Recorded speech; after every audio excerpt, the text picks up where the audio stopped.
அன்பு மாணவ செல்வங்களுக்கு எனது அதிகாலை வணக்கங்கள் உரித்தாகட்டும்.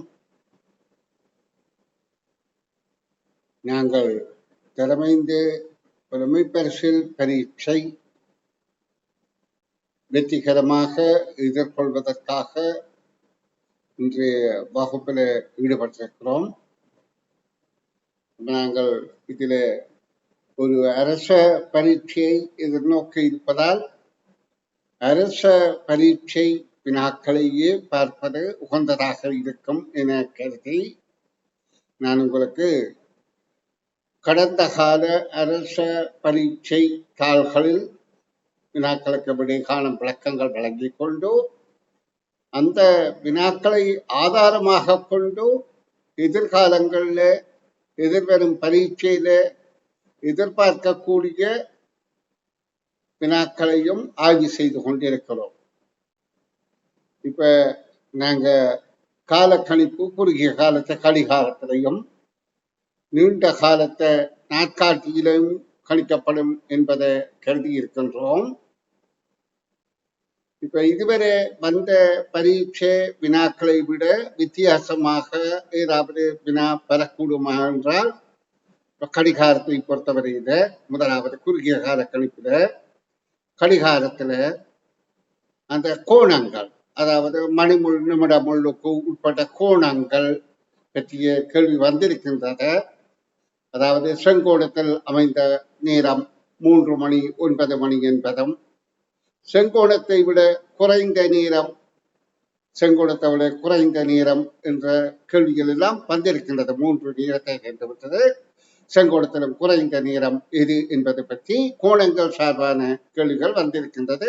ஆனா வந்தது என்பதற்காக திரும்ப வராது. அதே போல வேறு வினாக்கள் வரலாம். அதே போல திசைகளை அடிப்படையாக கொண்ட கேள்விகளும் கடந்த வருடங்கள்ல வந்திருக்கின்றது. ஒரு கடிகாரத்தை கை கடிகாரத்தை மேச மீது வைத்த போது அதற்கு 3 மணியாக இருக்கிற போதும் மணிமுள் வடக்கு திசையில இருந்தால் 3:45க்கு நிமிடமுள் என்ன திசையில் இருக்கலாம் என்ற, அதாவது திசைகளை அடிப்படையாக கொண்ட கேள்விகளும் வந்தது. இனி நாங்கள் இந்த கடிகாரத்துல கால கணிப்புகள் இந்த நேரத்தில இருந்து இந்த நேரம் வரைக்கும் என்று நிறைய தரம் கேள்விகள் வந்திருக்கின்றது.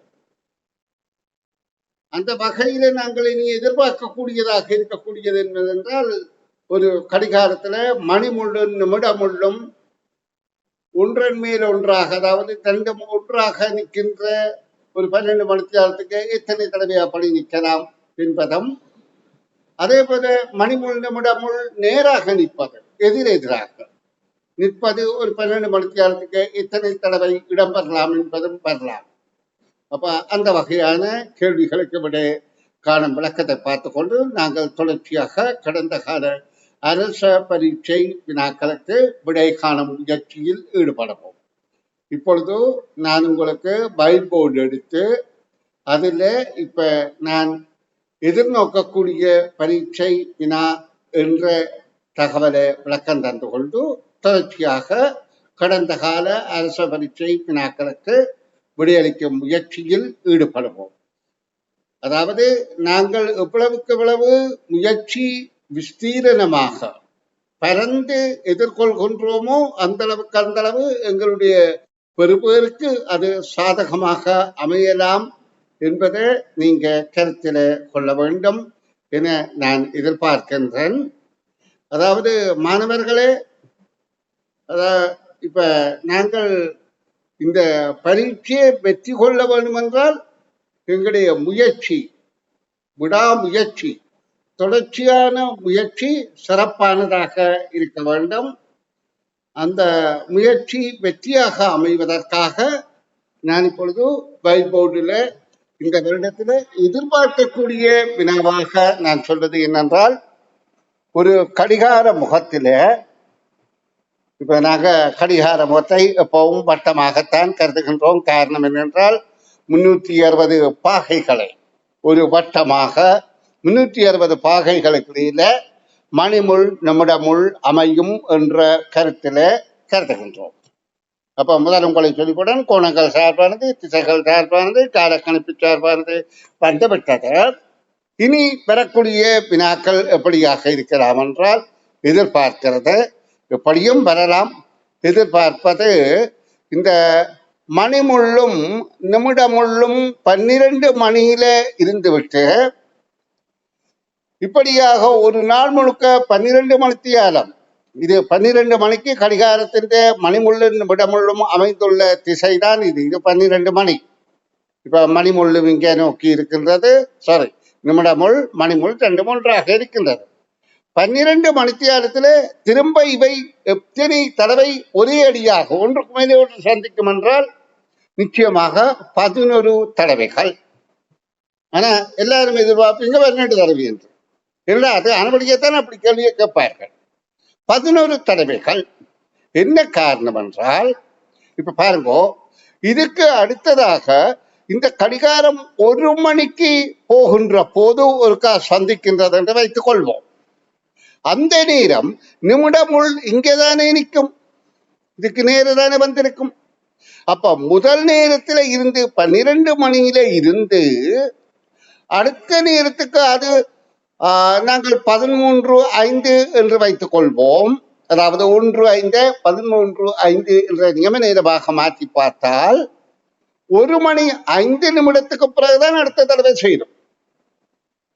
அப்ப அடுத்த தடவை செய்ய 13:05 இன்னும் 1:05 கூடித்தான் 14:10 சேரும். அப்ப 2:10 அடுத்ததுல 2 ஒன்றாக சேரும் என நாங்கள் நினைத்துக் கொள்வோம்.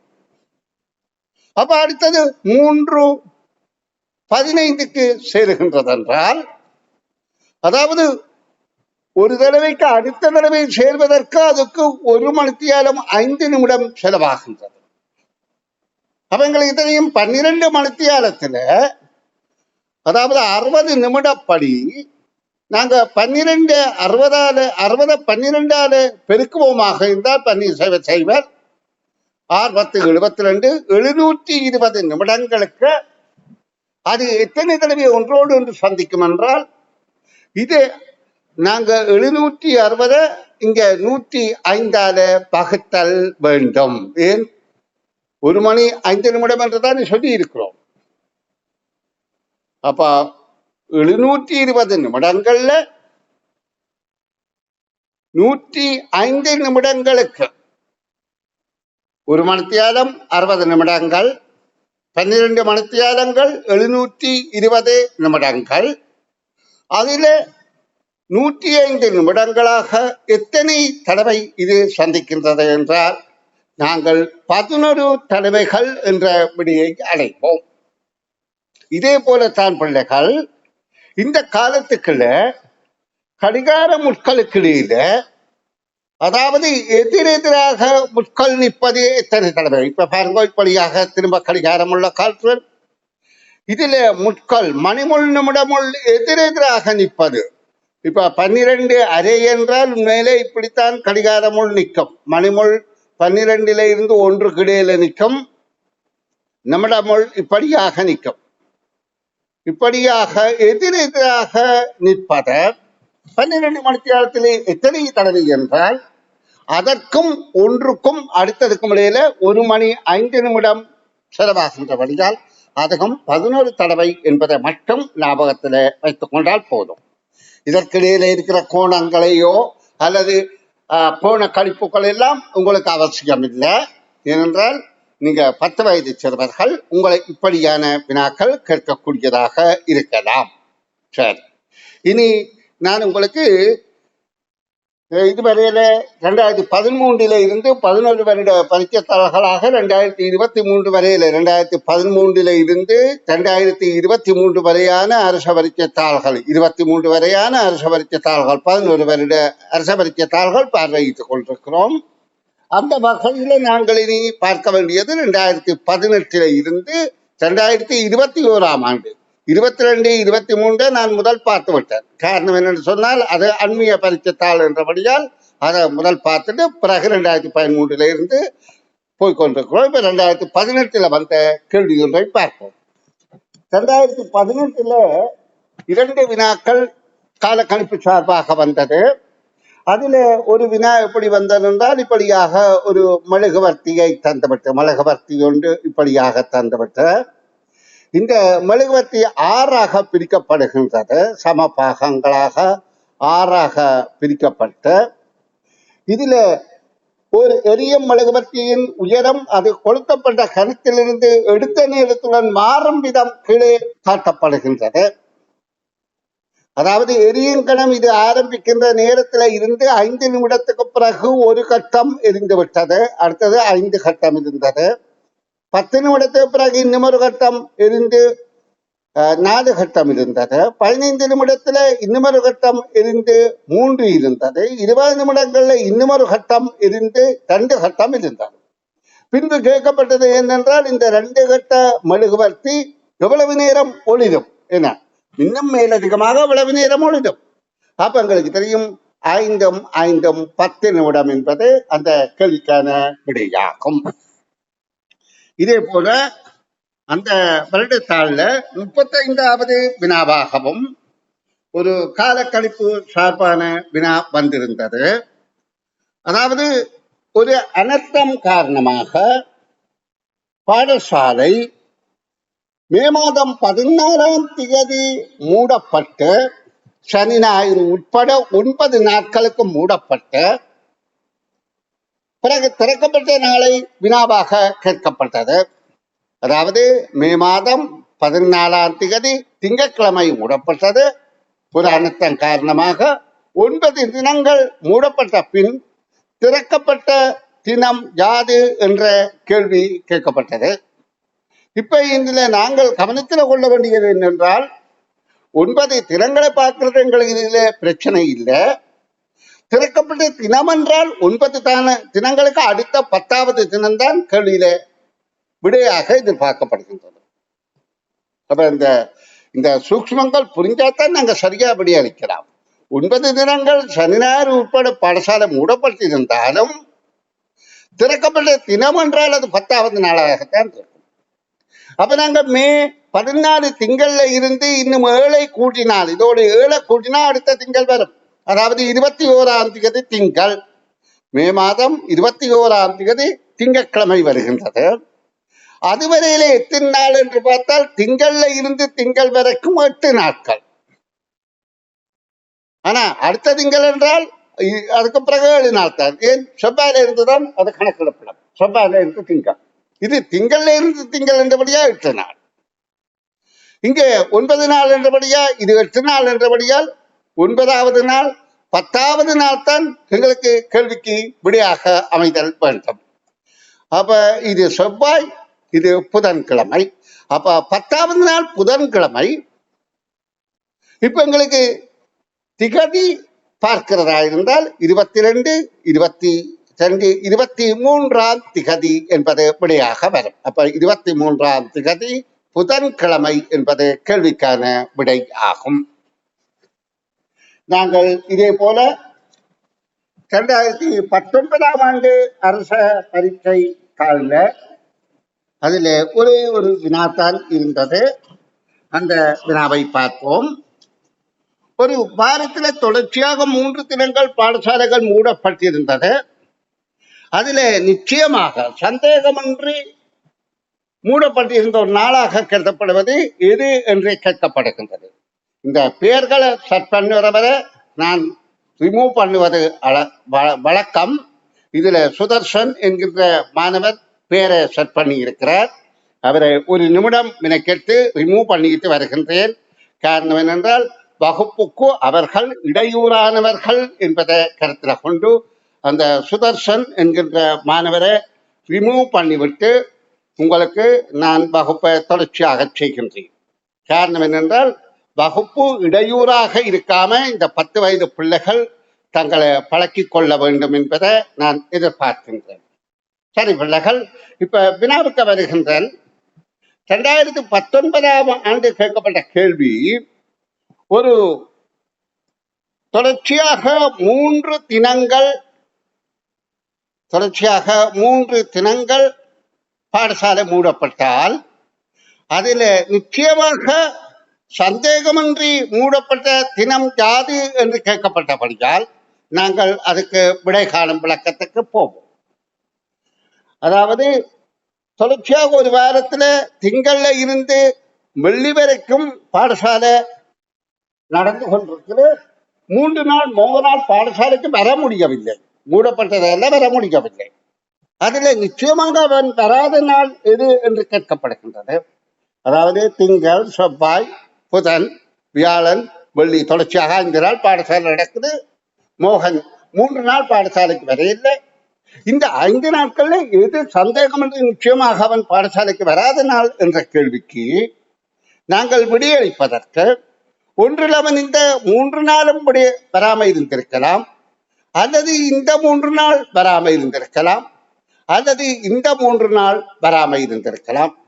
அப்ப இதில் அவன் நிச்சயமாக வராத நாள் இந்த நாள் என்பது எங்களுக்கு தெரியுது. எங்களை விளங்கோணும். திங்கள், செவ்வாய், புதன் 3 நாள் வந்து வராம விட்டிருக்கலாம், செவ்வாய், புதன், வியாழன் 3 நாள் வராம விட்டிருக்கலாம், புதன், வியாழன், வெள்ளி 3 நாள் வராம விட்டிருக்கலாம்.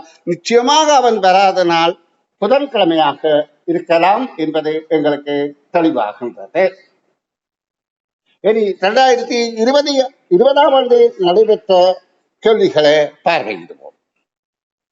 2020ஆம் ஆண்டில் மொத்தம் 2 கேள்விகள் இருக்கின்றன. அதுல 14வது கேள்வி 2020 14வது கேள்வியை பார்வையிடுவோம். அந்த 14வது கேள்வி என்ன கேட்கப்பட்டது என்றால், 31 நாட்கள் உள்ள ஒரு மாதத்தின் முதலாம் திகதி, அதாவது முதலாம் திகதி திங்கட்கிழமையாக இருந்தால் அது இந்த 31ஆம் திகதி இறுதி நாள் என்ன கிழமை நாளாக இருக்கும் என கேட்கப்பட்டது. அப்ப இதை கொண்டுதான் நாங்கள் அந்த முதலாம் திகதியில இருந்து நிச்சயமாக முதலாம் திகதியில இருந்து இறுதி நாள், அதாவது ஒரே திங்கட்கிழமைகள் எப்பப்ப வரும் என்றதை நாங்க மனனம் பண்ணுவது போல பாடமாக்கி வைத்திருக்கின்றோம். என்ன காரணம் என்றால் இது சார்பான கேள்விகள், அதாவது கால கழிப்பில மிக முக்கியத்துவம் வாய்ந்தது. அப்ப முதலாம் திகதி திங்களாக இருக்குமாக இருந்தால் அடுத்த திங்கள் உங்களுக்கு தெரியும் 7 நாட்களுக்கு பிறகு வரும். அந்த 7 நாட்களுக்கு பிறகு வார திங்களை நாங்கள் இதோட 7 கூட்டுகின்ற போது 8ஆம் திகதி.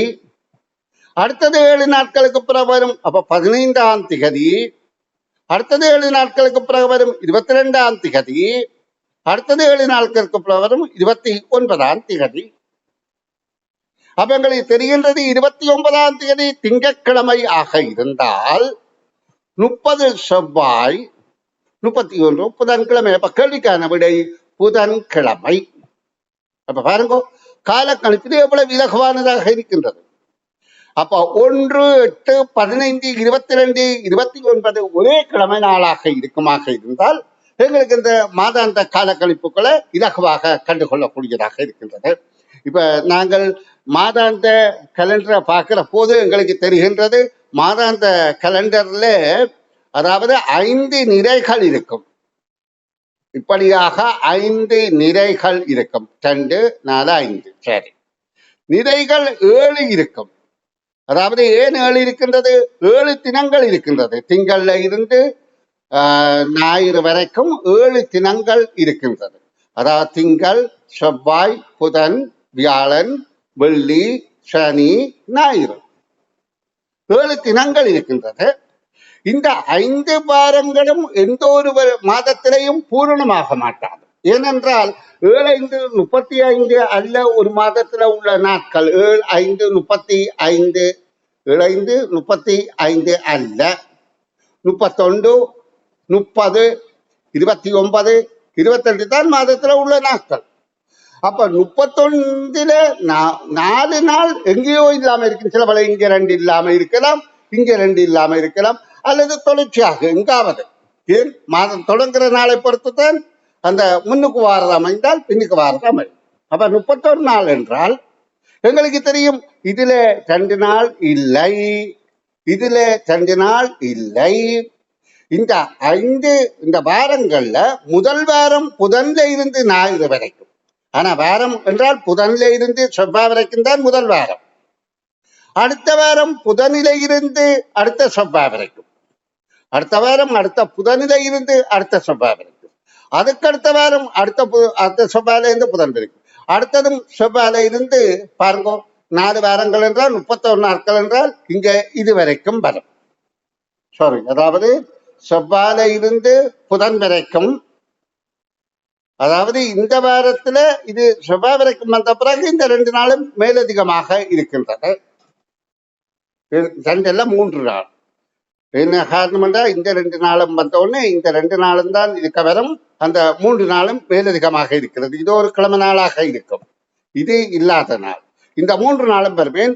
இதுல 28 என்றால் நாங்க 28, பிறகு 3 நாள் சேர்ந்தா தான் 31. அதே மாதிரி 30 இருந்தால் 3 தினம் இல்லாம இருக்கும், 29 இருந்தால் 4 தினம் இல்லாம இருக்கும். அதாவது மாத கலண்டர்ல உங்களுக்கு கால கணிப்பு செய்வதற்கு இந்த விடயங்கள் இலகுவான தகவல் என்பதை புரிந்து கொள்ளுங்கள். இனி நாங்கள் இந்த 2020ஆம் ஆண்டு 15வது கேள்வியையும் பார்வையிடுவோம். 2020ஆம் ஆண்டுல 15வது கேள்வி இது சார்பான கேள்வியாக, கால கணிப்பு சார்பான கேள்வியாக இருக்கின்றது.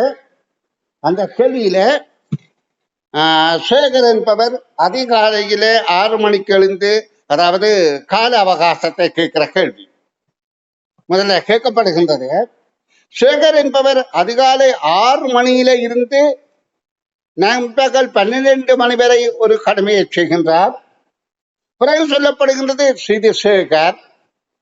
அடுத்தது பாலன் என்பவர் அதிலிருந்து என்று சொன்னபடியால் அது 12 இருந்து, அப்ப அந்த நேரத்தை போடாமல் அதிலிருந்து மாலை 5 மணி வரை கடமையை செய்கின்றார். அடுத்தது தயா என்பவர் அதிலிருந்து என்று சொல்லப்படுகின்றது 5 to 8 மணி வரை வேலையை செய்கின்றார். அப்ப இது முற்பகல் பிற்பகல் என்றெல்லாம் தந்திருக்கு. இது காலை என்று தந்திருக்கு பொழுது, இது நண்பகல் என்று தந்திருக்கு, அதிலிருந்து என்று இந்த நேரம் சொல்லப்பட்டிருக்கு, இது மாலை என்று தந்திருக்கு. அடுத்தது அதிலிருந்து என்று இந்த நேரத்தை சொல்லிவிட்டு இது இரவு என்று தரப்பட்டிருக்குது. இதை குறித்து காட்டுவதற்கு அதாவது அட்டைகளாக பயன்படுத்தப்பட்டிருக்கு. அப்ப நாங்க இந்த காலக்கணிப்பை தெரிந்தால்தான் அதற்கு விடை சொல்லலாம். அப்ப 12ல் 6 போனால் 6 மணி நேரம் இது. அடுத்தது 12ல் 5 என்பது இங்கே நாங்க இதை 17ஆக நியம நேரமாக மாற்றி 17ல் 12 போனால் 5 மணி நேரம். 5 மணி நேரம். 5ல் இருந்து 8 என்றால் 8ல் 5 கழித்தால் 3 மணி நேரம். இதை காட்டுவதற்கு அங்கே எவ்வாறாக விடை தரப்பட்டிருந்த குறியீடுகளாக தரப்பட்டிருக்கு. இப்படி 6ஆக பிரிக்கப்பட்ட ஒரு அடைப்பும், பிறகு இதே போல 5ஆக பிரிக்கப்பட்ட அடைப்பும், அடுத்தது இதே போல 3ஆக பிரிக்கப்பட்ட அடைப்பும், அதை நாங்கள் விடையாக தெரிவு செய்ய வேண்டி இருக்கின்றது. அதே போல நாங்க அடுத்து இதற்கு அடுத்ததாக 2021ஆம் ஆண்டு வினாத்தாளை பார்ப்போம். நாங்கள் மொத்தம் இதுல அதாவது 4 வருட அரசமைப்பு தாள்கள்ல நடந்த பரீட்சை வினாக்களை ஆய்வு செய்து கொண்டிருக்கின்றோம். 2021ஆம் ஆண்டில மொத்தம் 3 வினாக்கள் வினாவப்பட்டது. அந்த 3 வினாக்கள்ல 13வது வினாவை தற்பொழுது பார்வையிடுவோம். அதாவது அரச பரீட்சைகள் கடந்த காலங்கள்ல நாங்கள் பார்க்கிற போது காலம் சார்பான கேள்விகள் அடிக்கடி வந்திருப்பது எங்களுக்கு புரிகின்றது. இப்ப 2021ஆம் ஆண்டில வந்த கேள்வி 3ல நாங்கள் 13வது கேள்வியை பார்வையிடுவோம். இதுல என்ன சொல்லப்படுகின்றது என்றால், ஒரு கடிகார முகம் 3 துண்டங்களாக உடைந்து விட்டது. அப்ப நாங்க கடிகார முகங்களை எப்பொழுதும் வட்டமாகத்தானே கருதுகிறோம், வட்டமாக கருதிக்கொள்வோம்.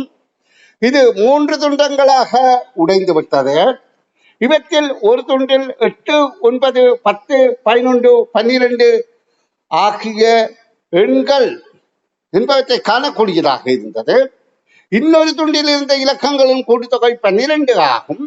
மிகுதியாக இருந்த துண்டில் உள்ள கூட்டுத்தொகை அதில் கேட்கப்படுது. இந்த கேள்வியில என்ன கேட்கப்படுது என்றால், இந்த கடிகார முகம் 3 துண்டுகளாக உடைந்து விட்டார். அதுல சொல்லப்படுகின்றது 8 என்பதும் 9 என்பதும் 10 என்பதும் 11 என்பதும் 12 என்பதும் ஒரு துண்டில காணப்பட்டது. இது உடைந்த துண்டு. இதுல இந்த இலக்கங்கள் காணப்படுகின்றது. இன்னும் ஒரு துண்டில, அதாவது 8ல இருந்து 12 வரைக்கும் இதுல வந்துவிட்டது. இன்னும் ஒரு துண்டில உள்ள இலக்கங்கள் எண்களின் கூட்டுத்தொகை 12. மீதி துண்டில் 3வது துண்டில இருந்த எண்களின் கூட்டுத்தொகை யாது என்று கேட்கப்படுகின்றது. அப்ப நீங்க இதுல சிந்திக்க வேண்டியது என்னென்றால், இந்த மிகுதி 2 துண்டிலையும், இந்த 2 துண்டிலையும், இதையும் சேர்த்து இந்த 2 துண்டிலையும் இருக்கக்கூடியது 1ல இருந்து 7 வரை. அப்ப 1லிருந்து 7 வரை என்றால் 7வது முக்கோணம் எப்படி? இப்படியாக 1 2 3, இதான் முக்கோணம். இந்த கோலம் 4, கீழே 5, கீழே 6, இப்படியாக 7 வரையில இருக்கிறது முக்கோணாக இருக்கின்றது. அப்ப இப்படி வருவதுதான் இந்த முக்கோணம். அப்ப 1ல இருந்து 7வது முக்கோணம் கண்டுபிடிக்கிறதுக்கு 1ல இருந்து 7 வரையில கூட்டம். அதுக்கு நாங்க ஒரு முறை கண்டுபிடித்திருக்கிறோம். 7 அடுத்த எண்ணால பெருக்கி 2ஆல வகுத்தல். 7 8 56, 56 2ஆல வகுத்தா 28. அப்ப இதுக்குள்ள இருக்கிற இந்த முழு எண்கள் இந்த கூட்டுத்தொகை 7 வரையில், அதாவது 1 2 3 4 5 6 7 வரையிலான முழு எண்கள் இந்த கூட்டுத்தொகை 28 என்பதை நாங்க கண்டுபிட்டோம். அது எப்படி கண்டோம்? 7 8ஆல பெருக்கி 2ஆல வகுத்து 7வது முக்கோணம். அதிலே ஒரு துண்டில 12 இருக்குமா இருந்தால் 28ல 12 போனால் மத்திய துண்டில 16 இருக்கும் என்பது கேள்விக்கான விடை. 16 என்பது மிக இலகுவாக குறுகிய நேரத்தில் விட காணக்கூடியதாக இருக்கின்றது. அப்ப இந்த தற்செயலாக இந்த 16 இருக்கக்கூடிய 3 எண்களும் எவை என்று கேட்கப்பட்டால் அப்படியும் கேட்கப்படலாம். அதாவது 16 என்ற எண்கள் இருக்கிற இந்த 3வது துண்டில இருக்கக்கூடிய எண்கள் எவை என்று கேட்டிருந்தால், நாங்கள் இப்ப இந்த எண்களை கூட்டி, அதில் எத்தனை எண்கள் என்று சொல்லப்படவில்லை. அப்ப நாங்க இதுல கூட்டி பார்த்துத்தான் விடையளித்தல் வேண்டும். அதை நீங்க கணிப்பாக செய்து கொள்ளலாம். உதாரணமாக 12 என்பது, அதாவது 2 எண்ணை கூட்டியும் 12 பெறக்கூடியதாக இருக்கிறது. இப்படி கூட்டினா 2 எண் 12 வருகின்றது. ஆனா இப்ப இது 4ஆக உடைந்ததாக போயிடும். அப்ப இது பொருந்தாது. அப்ப 12 என்பதை இப்படி கூட்டினால் 12 என வரலாம். இது 4ஆக உடைந்ததாக போகும். அப்ப தொடராக வருகின்ற 3 எண்ணாக 12 வந்தால்தான் இது 3 துண்டுகளாக உடைக்கப்பட்டதாக இருக்கும். அப்ப தொடராக வருகின்ற 3 துண்டுல இது 3ஐயும் கூட்டினால் 12 வருகின்றது. அப்ப மிகுதி துண்டு இதாக இருக்கின்றது. 1 2 6 7ஆக இருக்கலாம். இது மேலதிக தகவலாக நான் உங்களுக்கு தருகின்றேன். இனி பிள்ளைகளே, 2021ஆம் ஆண்டில இதற்கு மேல 32வது வினாவும் இந்த கால கணிப்பு சார்பாக வந்தது. அதனை பார்வையிடுவோம். இது நுண்ணறிவு சார்ந்த கால கணிப்பு வினாக்கள். இதன் தொடர்ச்சியாக அடுத்து நாங்கள் வகுப்பில பார்க்க இருப்பது எது என்றால், அதாவது திசைகளும் வலது இடது பக்கங்களும் வலம் சுழி இடஞ்சுழிகளும் இது சார்பான வினாக்கள் அரச வரிக்கையில் இத்தனை வந்திருக்கிறது. தொடர்ச்சியான வகுப்புகள்ல பார்ப்போம். இப்படி ஒரு 4-5 தலைப்பில நாங்கள் பார்த்து கொண்டு போகிற எல்லா விடயங்களும், அதாவது 14 தலைப்பிலான் வருகின்றது. அதாவது இந்த வினாத்தாள் ஒன்று இந்த உள்ளடங்கலான விஷயம். ஆனா நாங்கள் ஒரு 4-5 தலைப்புக்குள்ள முழு வினாக்களையும் உள்ளடக்க முடியும். இப்பொழுது நாங்கள் 32வது வினாவை பார்ப்போம். காண்டாமணி டாங் டாங் டாங் டாங் என ஒலி எழுப்புகின்றது. ஒரே விதத்துல ஒலி எழுப்பது. ஒரே விதம் என்றால் ஒரே கால வித்தியாசத்தில ஒலி எழுப்புகின்றது. இவ்வாறு அது 3 தரம் ஒலி எழுப்புவதற்கு 6 செகண்ட்கள் செலவாகின்றது என்று வினாவில சொல்லப்படுகின்றது. அதாவது காண்டாமணி டாங் டாங் டாங் டாங் என ஒரே விதத்தில் ஒலி எழுப்பியது. மணியின் ஒரு முறையில் 3 தடவை எழுப்பும் ஓசையை கேட்பதற்கு குறைந்த நேரம் 6 செகண்ட்கள் ஆகும். அவ்வாறு அது ஒரு முறையில் 7 தடவை ஒலி எழுப்புவதற்கு இதுல 3க்கு 6 செகண்ட் அவ்வாறு 7 தடவை அது ஒலி எழுப்புவதற்கு அவன் 4 மட்டும் அழுதுறேன் 7 தடவை ஒலி எழுப்புவதற்கு எவ்வளவு நேரம் செலவாகும் என்று கேட்கப்படுகின்றது. அவனை இங்கு பார்க்கணும் 3 தடவை ஒலி எழுப்புவதற்கு எத்தனை இடைவெளி 1 2 2 இடைவெளி 6 செகண்டாக இருந்தால் இந்த 7 தடவை ஒலி எழுப்புவதற்கு 1 2 3 4 5 6 7 தடவை ஒலி எழுப்புவதற்கு எவ்வளவு இடைவெளி என்றதை பார்க்க வேண்டும். இடைவெளி 1 2 3 4 5 6 இது கம்பங்கள் போல 7 கம்பத்தில நேராக நின்றால் 6 இடைவெளி இருக்கும். அப்ப இங்க 6 இடைவெளி இதுல 2 இடைவெளிக்கு 6 செகண்ட் என்றால் அப்ப 6ஐ 2ஆல வகுத்தால் ஒரு இடைவெளிக்கு 3 செகண்ட். அப்ப இங்க 6 இடைவெளிக்கு 3 செகண்ட் படி 6 3 18 செகண்ட்கள் செலவாகும் என்பதை கேள்விக்கான விடை ஆகும். அப்ப இதுல நீங்க புரிந்து கொள்ற திறமை என்னென்று சொன்னால் அரச பரீட்சைக்கு விடையளித்து வெற்றி கொள்வது கடினமான காரியம் அல்ல. நீங்களோட வாசிப்பாற்றலும் விளங்கிக் கொள்றாற்றலும் விடையளிக்கிற திறமையும் இருந்தால் போதும் என்பதுதான் உள்ள விடயமாகும். இனி நாங்க 2021ஆம் ஆண்டுல வந்த இன்னும் ஒரு கேள்வி 3வது கேள்வி 36வது வினா. இந்த வினாவிலே என்ன கேட்கப்பட்டது என்றால் 2022 வருடத்துக்கான ஒரு நாட்காட்டி ஒவ்வொரு மாதத்துக்கும் ஒரு பக்கம் விதத்தில் தயாரிக்கப்பட்ட ஒவ்வொரு பக்கத்திலும் அதற்குரிய மாதத்தை விட முன்னிருந்த மாதமும் பின்வரும் மாதமும் அச்சிடப்பட்டுள்ளது சிறிய அளவில். இதுல கேட்கப்படுகின்றது அந்த நாட்காட்டியில் 12 பக்கங்களின் 2022க்கு உரிய மாதங்கள் மாத்திரம் உள்ள பக்கங்கள் எத்தனை? இப்ப உங்களுக்கு தெரியும் கேலண்டர் இப்படியாக 12 சீட் இருக்கும். நீங்க இதை பார்த்திருப்பீங்க. நான் 12 கொண்டிருக்க முடியாது. இப்ப 1ஆம் மாதம் ஜனவரி மாதம் இப்படியான ஒரு சீட் உண்டு. இடையில பிப்ரவரியில இருக்கிறதெல்லாம் இதுல இருந்து பிப்ரவரியில இருந்து நவம்பர் வரைக்கும் இப்படியான சீட் என்றும் இது டிசம்பர் மாதத்துக்குரிய ஒரு பக்கமாகவும் நாங்கள் கேள்விக்கு விடை காண முயற்சிப்போம். இப்ப சொல்லப்படுகிறது இந்த நாட்காட்டியில இப்போ நீங்க பார்த்திருப்பீங்க இதுல 5 வருஷங்கள் இருந்து 7ஆக இப்படி 7ஆக பிரிக்கப்பட்டு இதுல அந்த மாதத்துக்குரிய ஜனவரி மாதத்துக்குரிய கிழமைகள் திகதிகள் ஒழுங்குல இருக்கும். இதுல இந்த மூலைக்கு அதாவது இடது பக்க மூலையில வலது பக்க மூலையில 2 மாதங்கள் குறிக்கப்பட்டிருக்கும். இது முன்னிருந்த மாதம், இது அதற்கு பின்வரும் மாதமாக இருக்கும். அப்ப இதற்கு முன்னிருந்த மாதம் என்றால் அது இது 2022 நாட்காட்டி என்றால் இது 2021ஆம் ஆண்டு டிசம்பர் மாதத்துக்குரிய கலண்டராக இருக்கும். அந்த இந்த பகுதிக்கு 2021 டிசம்பர் பிரசுரிக்கப்பட்டிருக்கும். இதுல 2022 பிப்ரவரி பிரசுரிக்கப்பட்டிருக்கும். ஏனென்றால் 3 மாதத்தை ஒரே நேரத்தில் நாங்கள் பார்க்கிறோம். முன்னுக்கும் பின்னுக்கும் அந்த மாதம்.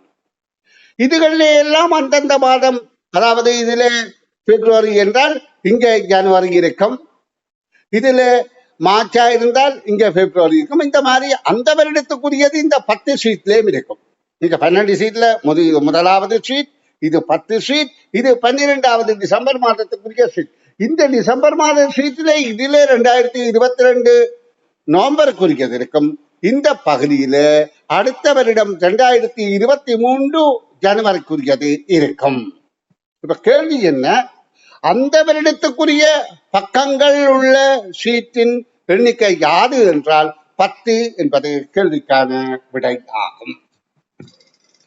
நன்று மாணவ செல்வங்களே, நாங்கள் இப்பொழுது இந்த முயற்சியில, அதாவது தரமைந்த வெற்றிகரமாக எதிர்கொள்வதற்காக முயற்சியில ஈடுபட்டுக் கொண்டிருக்கிறோம். இந்த முயற்சி உங்களுக்கு நிச்சயமான வெற்றியை தரும்.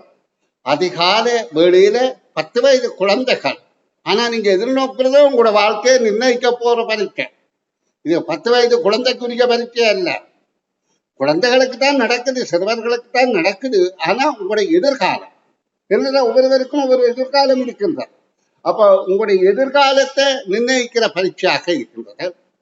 அப்ப இந்த பரீட்சையை வெற்றி கொள்வதற்கு உங்களோட முயற்சி மிக உற்சாகமாக இருக்கின்றது. கொஞ்சம் மனதை உற்சாகப்படுத்தினால் இதுல நிச்சயமாக வெற்றி கொள்ள முடியும். மனம் என்பது எங்கட மனம் எங்களோட தான் இருக்குது. எங்களுக்கு உண்மையில உற்ற துணை யார் என்றால் எங்களுக்கு எங்கட மனம்தான் உற்ற துணை. அம்மா அப்பா உற்ற துணையா இருக்கலாம், ஆனால் அம்மா அப்பா இன்னொரு ஆள் தான். அம்மா நீங்களா இல்லையே, அப்பா நீங்களா இல்லையே, அவை இன்னொரு ஆள். அப்போ நீங்கள் யார் என்றால் நீங்கள் தான். நீங்கள் நினைத்தால் தான் இந்த காரியத்தையும் செய்வீர்கள் திறம்பட, அதால பலனை அடைவீர்கள் என கூறிக்கொண்டு இன்றைய வகுப்பை நிறைவு செய்கிறார்.